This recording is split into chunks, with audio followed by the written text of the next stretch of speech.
ఒకసారి కృష్ణుడు 1000 కమలాలతో 21 రోజు శివునికి అర్చన చేయాలి అనుకున్నాడు. కొలంలో వేలల్లో కమలాలు పూస్తుంటే కృష్ణుడు రోజుకు 1000 కమలాలు కోసి శివార్చన చేసేవాడు. 20 రోజులు అయిపోయింది. శివుడు కృష్ణునికి పరీక్ష పెట్టాలి అనుకున్నాడు. పరీక్ష అంటే పరీక్షే కదా. ఆ రోజు ఎంత వెతికినా కూడా కొలంలో 999 పూలు మాత్రమే పూశాయి. 1000 కమలం కనిపించలేదు.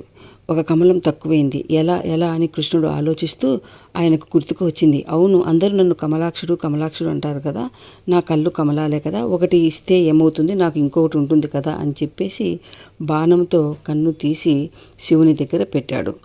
అంటే భక్త కన్నప్పలాగా అన్నమాట. అది కృష్ణునికి శివునిపై ఉన్న కృష్ణ భక్తి, హరిహరుల అనుబంధం అలాంటిది. కృష్ణుడు శివుణ్ణి పూజించడంతోనే గోపేశ్వరుడయ్యాడు.